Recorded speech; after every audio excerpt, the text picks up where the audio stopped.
আগে ক্রিপ্টোকারেন্সি বা ডিজিটাল মুদ্রার বিপক্ষে ছিলেন যুক্তরাষ্ট্রের প্রেসিডেন্ট ডোনাল্ড ট্রাম্প। কিন্তু ২০২৪ সালের প্রেসিডেন্ট নির্বাচনের আগে ট্রাম্পের মনোভাব পুরোপুরি বদলে যায়।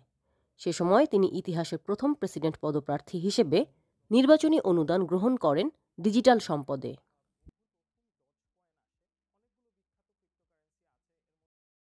যুক্তরাষ্ট্রের ৪৭তম প্রেসিডেন্ট হিসেবে দায়িত্ব গ্রহণের প্রস্তুতি নেয়ার সময় ট্রাম্প তার নামে একটি মিম কয়েন প্রকাশ করেন, যার বাজার মূল্য কয়েক বিলিয়ন ডলারে পৌঁছে যায়। এখানেই শেষ নয়, ক্রিপ্টো বাজারে এখন মেলানিয়াই হয়ে গিয়েছেন ট্রাম্পের প্রতিদ্বন্দ্বী। সোমবার প্রেসিডেন্ট হিসেবে শপথ নেয়ার আগে ফার্স্ট লেডি মেলানিয়া ট্রাম্পও তার নিজ নামে আলাদা ক্রিপ্টো মুদ্রা চালু করেছেন। ট্রাম্পের শপথকে ঘিরে ওই দুই ক্রিপ্টোকারেন্সির দাম আকাশছোঁয়া হয়ে গিয়েছে।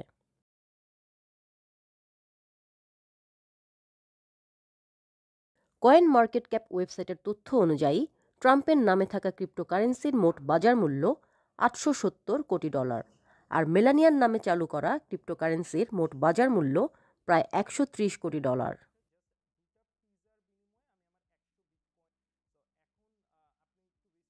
মিম কয়েন সাধারণত কোনো ভাইরাল ইন্টারনেট ট্রেন্ড বা কোনো আন্দোলনকে জনপ্রিয় করতে ব্যবহৃত হয়, তবে এগুলোর নিজস্ব কোনো মূল্য নেই এবং সেগুলো অত্যন্ত অনিশ্চিত বিনিয়োগ হয়ে থাকে। ট্রাম্পের ক্রিপ্টোকারেন্সি টোকেনের ওয়েবসাইট জানায় প্রায় ২০০ মিলিয়ন টোকেন এরই মধ্যে প্রকাশিত হয়েছে। পরের ৩ বছরে আরও ৮০০ মিলিয়ন টোকেন বাজারে আনা হবে। ওয়েবসাইটে এও বলা হয়েছে এই কয়েন কোনো বিনিয়োগের সুযোগ বা নিরাপত্তার বিষয় নয় এবং এটি কোনো রাজনৈতিক প্রচারণা, রাজনৈতিক পদ বা সরকারি সংস্থার সাথে এর কোনো সম্পর্ক নেই।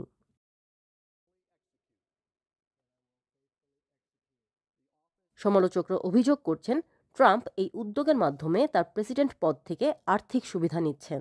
ট্রাম্পের ৮০% মালিকানা এবং শপথ গ্রহণের কয়েক ঘন্টা আগে এটি চালু করা প্রতারণামূলক এবং এতে অনেকেই ক্ষতিগ্রস্ত হবেন।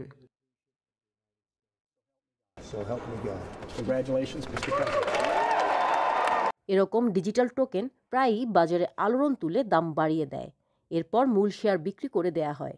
এতে দেরিতে কেনা লোকেরা প্রায়ই বড় আর্থিক ক্ষতির মুখে পড়ে। তবে ক্রিপ্টোকারেন্সি বিনিয়োগকারীরা আশা করছেন ট্রাম্প প্রশাসন এই শিল্পকে চাঙা করে তুলবে।